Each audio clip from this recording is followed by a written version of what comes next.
Hi everyone, this is Arvind from MindMajix, and today I welcome you all to this amazing session on VMware interview questions. Okay, so guys, suppose you have an interview of VMware scheduled in a few days. So what you can do is once you go through this video, so this video will help you in revising all of the concepts that you know related to VMware. Okay, so that is the whole idea behind doing such VMware, or you can say any interview question series of videos. Okay, so what we have done here is we have classified this questions into two categories. So the first set of questions is for freshers, and the second set of questions is for experienced candidates. Okay, so this is the basic idea, or you can say the whole agenda behind this interview. And so without any further delay, let's get started. So the first question over here is, what do you mean by hypervisor? So a hypervisor is a process of segmenting the OS and applications of a computer through underlying physical hardware. It drives the concept of virtualization by allowing physical host machine to act as guests for practical usage of computing resources such as network bandwidth, memory, and CPU cycles. Okay, so guys, this was a very basic question. And now let's move ahead with the next question, which is, what do you mean by VMware vSphere? Okay, so VMware Suite is globally recognized as VMware vSphere, and it comprises of virtualization, management, and interface layers. Okay, so the essential core components of VMware vSphere are the ESXi server and the vCenter server. Now let's move ahead with the next question. And the next question is an extension to the previous question. So what do you mean by vCenter? Okay, so VMware vCenter is the central management system for VMware virtualization infrastructure. So vCenter can accommodate thousands of ESXi hosts within the inventory, which enables you to handle multiple ESXi hosts. So guys, let's move to the next question. So the next question is, what do you mean by NFS? Okay, so NFS, or Network File System, is a file sharing protocol that uses a communication bridge between the ESXi hosts and the network attached storage devices, and that is done over a TCP/IP network. Okay, so it can also hold ISO images, templates, virtual machine files, and other dates. So guys, let's move ahead with the next question. So the next question is, what do you mean by RDM? So RDM, or raw device mapping, is a mapping file located in the VMFS volume, and it acts as a proxy for the raw physical storage device. Okay, so it allows the virtual machine to read and write from the storage, and it also contains the metadata to manage and redirect the disk to the physical device. So by using the RDM, we can use VMotion, which is nothing but a file system, and even we can add raw LUNs to the virtual machines. And the next question is a very important question. So the question states, what are the basic differences between VMware and vSphere? Okay, so guys, whenever you're asked such kind of questions in the interview, so what you can do is you can take a piece of paper and you can draw two columns over there. Okay, so the first column is for VMware vSphere, and the second one is for Microsoft Hyper-V. Okay, and the third column, or you can say the first column over here, is the features or the points of comparison. Okay, so if you talk about the terminologies related to virtual machines, so in case of VMware vSphere, here you have distributed or standard switch, whereas in case of Microsoft Hyper-V, you have the virtual switch. Okay, and in VMware vSphere, there is distributed resource scheduler. Whereas in case of Microsoft Hyper-V, here you have PRO. PRO is nothing but performance and resource optimization. Okay, apart from this, if you talk about the features, or you can say the other terminologies related to VMware vSphere, so here you have separated power management, you have VMware tools, and you have service console model. Whereas in case of Microsoft Hyper-V, here you have dynamic optimization and core parking. I repeat. So here in case of Microsoft Hyper-V, you have dynamic optimization and core parking, and you have integration components, and you have parent partition models. Okay, so this was all about the features, or you can say the terminologies related to virtual machines. So the next point of comparison over here is the storage. Okay, so in case of VMware vSphere, here you have the raw device in mapping, whereas in case of Hyper-V, you have pass-through in mapping. Okay, and the next point over here is in VMware vSphere, extend or volume grow, and here in Hyper-V, you have expand volume or disk. Okay, and the next point is storage in vMotion in case of VMware vSphere, and in case of Hyper-V, it is expand. I repeat. So in case of Microsoft Hyper-V, we have quick storage migration. Okay. So the next point of comparison over here is the resource management. Okay. So if you talk about fault tolerance in VMware vSphere, so the answer is yes, you do have fault tolerance. And in case of Hyper-V, there is no fault tolerance. Okay. So the next point is application high availability, which is yes in VMware vSphere. And in case of Hyper-V also, application HA is yes.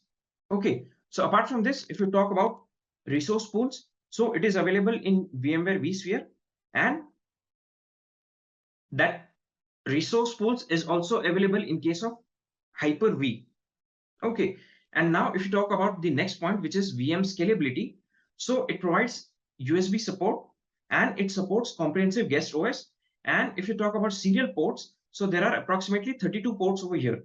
Okay, and in case of Hyper-V, you do not have any USB support, and there is very less or minimal guest support available, and there are only connected ports to the named pipes. Okay, so these were some of the key differences between VMware vSphere and Microsoft Hyper-V. So now let's move ahead with the next question. So the next question is, what is the hardware version used in VMware ESXi 5.5? Okay, so guys, have a look at this table which states the virtual hardware version and the products. Okay, so here in case of this question, so in case of ESXi 5.5, the hardware version used is 10, which is also similar for workstation 10.x and player 6.x. So if you talk about the previous versions, so in case of ESXi 5.1, it is virtual hardware version 9. Similarly, for ESX 5.0, it is 8. And as you can see here, these are the lower versions. Okay. So that was all about this question. And now let's move ahead. So the next question is, what is the difference between vSphere ESX and ESXi architectures? So VMware ESX and ESXi are both bare metal hypervisor architecture that install directly on the server hardware. Although neither hypervisor architecture relies on an OS for resource management, the vSphere ESX architecture relied on a Linux operating system called the console OS or the service console to perform two management functions. So the first one is executing scripts and installing third-party agents for hardware monitoring and backup or systems management. So in vSphere ESXi architecture, the service console has been removed. So the smaller code base of vSphere ESXi represents a smaller attack surface and less code to patch, which thereby improves the reliability and security. So the next question is, what do you mean by a .vmdk file? So this is not a file containing the raw data. Instead, it is the disk descriptor file that describes the size and geometry of the virtual disk file. So this file is in text format and it contains the name of the flat.vmdk file for which it is associated with, and also the hard drive adapter type, drive sectors, drive heads, and cylinders, and so on. So one of these files will exist for each virtual hard drive that is assigned to your virtual machine. So you can tell which .vmdk file is associated with it by opening the file and looking at the extent description field.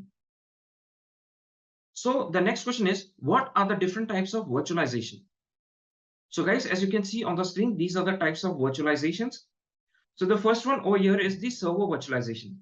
So this is nothing but a consolidating multiple physical servers into virtual servers that run on a single physical server.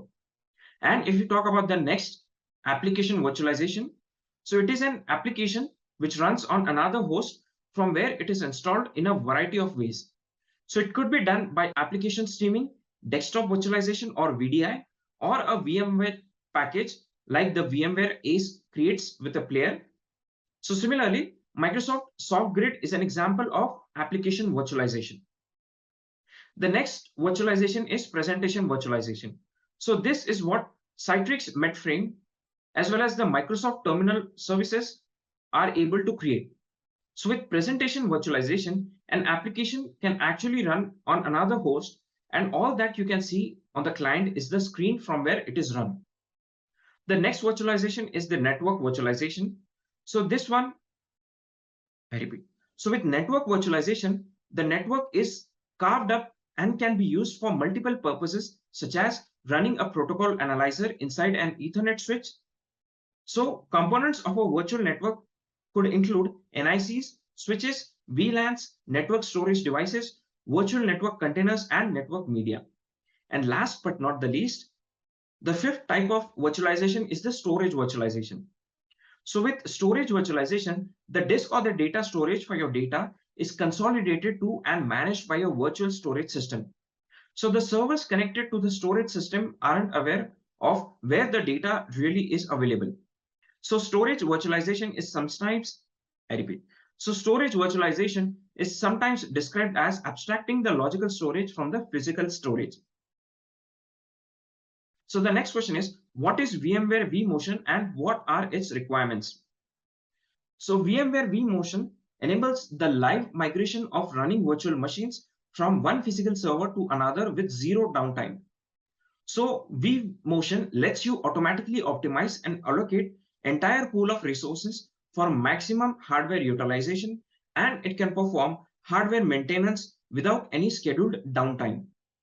So VMotion lets you proactively migrate virtual machines away from failing or underperforming servers. So now if you talk about requirements, or you can say the prerequisites. So for configuring VMotion, each host must be correctly licensed for VMotion. Each host must meet shared storage requirements. Each host must also meet the networking requirements. Apart from this, you must configure a VM kernel port on each host, and you must dedicate at least 1 gig E adapter for VMotion. So apart from this, you must use at least 110 gig E adapters if you migrate workloads that have many memory operations. Apart from this, you must also use jumbo frames for best VMotion performance. Okay, so guys, these were some of the requirements for configuring VMware VMotion. The next question is, what are the differences between clone versus template in VMware? Okay, so guys, if you talk about clone, so clone is nothing but a copy of a virtual machine. So with clone, you can't restore the cloned virtual machine, and the clone of a virtual machine also be created while the virtual machine is switched on. So cloning can be done in two ways, and those two ways are full clone and linked clone. So a full clone type is an independent copy of virtual machine that shares nothing with the parent virtual machine after the cloning operation. And if you talk about a linked clone, so it is a copy of a virtual machine that shares the virtual disks with the parent virtual machine in an ongoing manner. So this was all about clone. And now if you talk about a template, so template is a master copy or a baseline image of a virtual machine that shall be used to create many clones. So templates cannot be powered on or edited, and they are more difficult to alter than an ordinary virtual machine. So you can convert the template back to virtual machine in order to update the base template with the latest released patches and updates, and to install or upgrade any software and again convert it back to the template to be used for future development of virtual machines with the latest patches. Okay, so guys, these were some of the key differences between a clone and a template in VMware. So guys, with this, we have come to the end of the freshers category of questions related to VMware. And now from 13 onwards, we are covering the interview questions which are meant for experienced candidates. So the 13th question, or the next question over here, is, what is a promiscuous mode in VMware? So a promiscuous mode is a security policy that can be defined at the virtual switch or a port group level. So virtual machine, a service console, or a VM kernel network interface in a port group that allows the use of promiscuous mode can see all of the network traffic traversing the virtual switch. So if this mode is set to reject, then the packets are sent to the intended port so that the intended virtual machine will only be able to see the communication. And the next question is a very important question. So it states, what is the difference between thick provision lazy zeroed, thick provision eager zeroed, and a thin provision? Okay, so if you talk about thick provision lazy zeroed, so it creates a virtual disk in a default thick format. So here the space required for the virtual disk is allocated when the virtual disk is created. So data remaining on the physical device is not erased during the creation, but it is zeroed out on demand at a later time on the first write from the virtual machine. So in case of thick provision lazy zeroed, you cannot convert a flat disk to a thin disk. Okay, so now if you talk about thick provision eager zeroed, so it is a type of thick virtual disk that supports clustering features such as fault tolerance. So here the space required for the virtual disk is allocated at the time of creation. So in contrast to the flat format, the data remaining on the physical device is zeroed out when the virtual disk is created. So apart from this, it might take much longer to create the disks in this format than to create other type of disks. And if you talk about the thin provision, so it provides an on-demand allocation of blocks of data, and all of the space allocated at the time of creation of the virtual disk is not utilized on the hard disk. Rather, only the size with the utilized data is locked, and the size increases as amount of data is increased on the disk. So guys, let's move ahead with the next question. So what do you mean by a snapshot? So a snapshot is a point-in-time image of a virtual guest operating system, which is nothing but a virtual machine. So that snapshot creates, I repeat, so that snapshot contains an image of the VM's disk, RAM, and the devices at the time of snapshot taken. So with snapshot, you can return the VMware to the point in time where you can choose.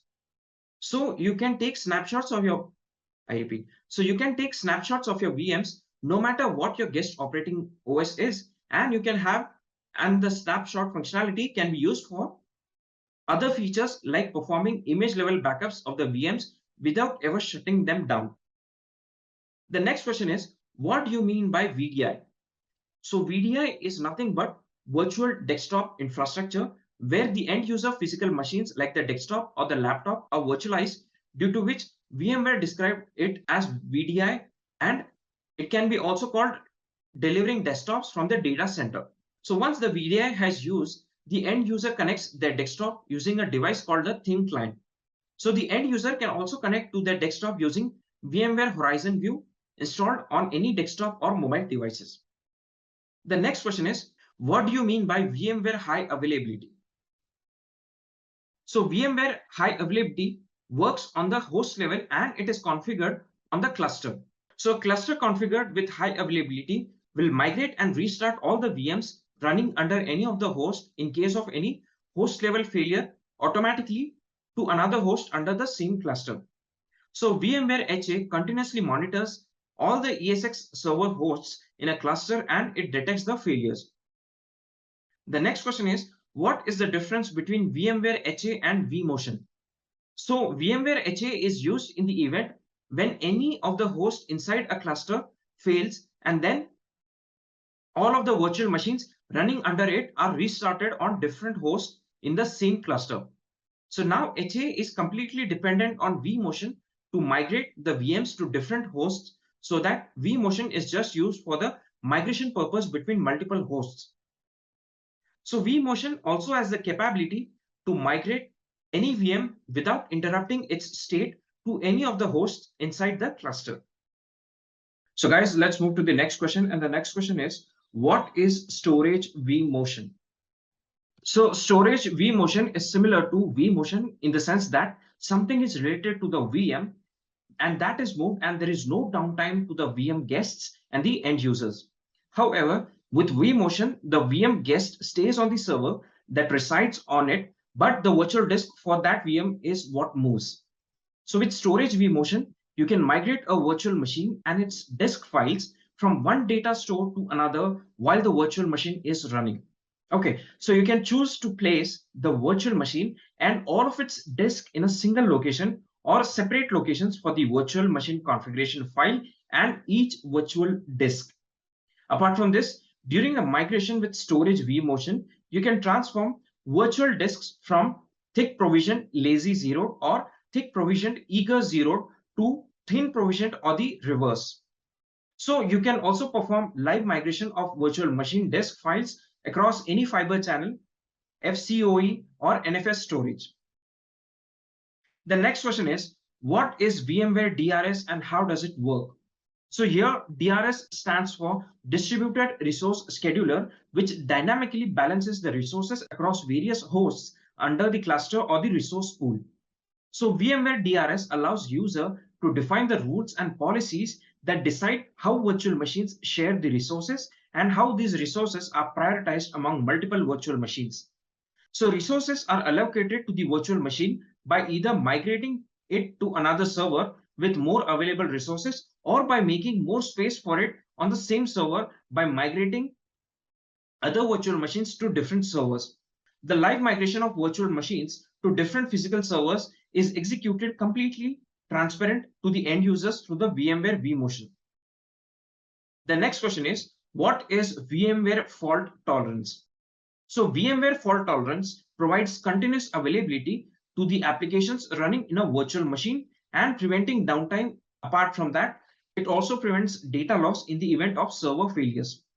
So VMware fault tolerance, when enabled for a virtual machine, creates a live shadow instance of the primary running on another physical server. So the two instances are kept in a virtual lockstep with each other using the VMware lockstep technology. The two virtual machines play the exact same set of events because they get the exact same set of inputs at any given time. The two virtual machines constantly heartbeat against each other, and if either virtual machine instance loses the heartbeat, the other takes over immediately. The heartbeats are very frequent with millisecond intervals, making the failover instantaneous with no loss of data or state. So VMware fault tolerance requires a dedicated network connection separate from the VMware VMotion network between two physical servers. So guys, the next question, as you can see, is a scenario based question. So the question says, in a cluster with 3 or more hosts, can you tell fault tolerance where to put the fault tolerance virtual machine, or does it choose on its own? Okay, so with this question, the interviewer actually wants to know whether you have good amount of hands-on experience with VMware. Okay, so in this scenario, what you can do is you can place the original or the primary virtual machine, and you have full control with the DRS or VMotion to assign it to any node. So the placement of the secondary when created is automatic based on the available hosts. But when the secondary is created and placed, you can VMotion it to the preferred host. This was a very good question on scenario. And now let's move to the next question. So the next question is, how many virtual CPUs can I use on a fault tolerant virtual machine? Okay, so here what you can use is, you can use vCenter server 4.x and vCenter server 5.x, support one virtual CPU per protected virtual machine. So the next question is another scenario based question, and the question says, explain the vCenter server is offline and a failover event occurs. So what are you supposed to do in such a scenario? So when fault tolerance is configured for a virtual machine, vCenter server need not be online for FT to work. So even if the vCenter server is offline, failover still occurs from the primary to the secondary virtual machine. Additionally, the spawning of a new secondary virtual machine also occurs without a vCenter server. So the next question says, what is the difference between type 1 and type 2 hypervisor?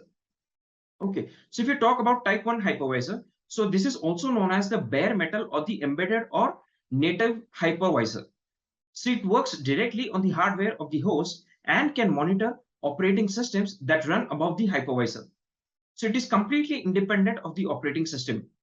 The hypervisor is small as its main task is sharing and managing hardware resources between different operating systems. So major advantage in case of type 1 hypervisor is that any problems in one virtual machine or guest operating system do not affect the other guest operating systems running on the hypervisor. And now if you talk about the examples of type 1 hypervisor, so here the examples are VMware ESXi server, Microsoft Hyper-V, and you also have Citrix Zen server. And now if you talk about type 2 hypervisor, so this is also known as the hosted hypervisor. So in this case, the hypervisor is installed on an operating system and then it supports the other operating systems above it. So it is completely dependent on the host operating system for its operations. So while having a base operating system allows the better specification of policies, so any problems in the base OS affects the entire system as well, even if the hypervisor running above the base OS is secure. So if you talk about the examples of type 2 hypervisor, so here you have VMware Workstation, Microsoft Virtual PC, Oracle VirtualBox, and so on. The next question is, how does vSphere high availability works? So when we configure multiple hosts for the HA cluster, a single host is automatically elected as the master host. So the master host communicates with the vCenter server and monitors the state of all protected virtual machines and of the slave hosts. So when you add a host to a vSphere HA cluster, an agent is uploaded to the host and it is configured to communicate with the other agents in the cluster. So guys, let's move to the next question. So the next question says, what are the monitoring methods used for vSphere HA? So basically, the master and the slave hosts use two types of monitoring to check the status of the host. And what are those two methods? So those are data store heartbeat and network heartbeat. So let's move to the next question. So the next question is, what are the roles of a master host in vSphere HA? So if you talk about the roles of a master host in vSphere HA, so its first task is monitoring the state of slave host. So if a slave host fails or becomes unreachable, the master host identifies which virtual machines need to be restarted. The second point over here is monitoring the power state of all the protected virtual machines. So if one virtual machine fails, the master host ensures that it is restarted. So using a local placement engine, the master host also determines where the restart should be done. Apart from this, managing the lists of the cluster hosts and protected virtual machines and acting as a vCenter server management interface to the cluster and reporting the cluster health state. So guys, let's move to the next question. So the next question is, how is a master host elected in vSphere HA environment? So when vSphere HA is enabled for a cluster, all the active hosts participate in an election to choose the cluster's master host. The host that mounts the greatest numbers of data stores has an advantage in the election. So only one master host typically exists per cluster and all other hosts are slave hosts. So if the master host fails, or it is shut down or put in standby mode or is removed from the cluster, a new election is held. So guys, the next question is also a scenario based question. So here the question says, if the vCenter server goes down with a situation that it was pre-configured with vSphere HA and DRS, so after power down, will HA and DRS perform their own tasks? So here vSphere HA is not dependent on vCenter server for its operations, as when HA is configured, it installs an agent into each host which does its part and is not dependent on the vCenter server. Also, HA doesn't use vMotion. It just restarts the VMs into another host in any case of a host failure. Further, vSphere DRS is very much dependent on the vCenter server as it uses vMotion for its action for live migration of VMs between multiple hosts. So in case vCenter server goes down, the vMotion won't work, leading to a failure of DRS. So guys, the next question is, what is the use of VMware tools? So VMware tools is a suite of utilities that enhances the performance of the virtual machine's guest OS and improves the management of the virtual machine. So without VMware tools installed in your guest OS, the guest performance lacks important functionality. So installing VMware tools eliminates or improves issues such as low video resolution, inadequate color depth, incorrect display of network speed, restricted movement of the mouse, inability to copy and paste and drag and drop files, synchronizes the time in the guest OS with the time on the host, and it also provides the support for guest-bound calls created with VMware VIX AP. So guys, with this, we have come to the end of this session on VMware interview questions. So I hope you have enjoyed this session and we have tried to cover maximum questions in this video. So if you have any doubts or queries related to this video, then you can write them in the comments section and my team is here to help you with all your doubts and queries. So guys, I wish you all the very best for your upcoming VMware interview and thank you so much for being with us. Have a good day.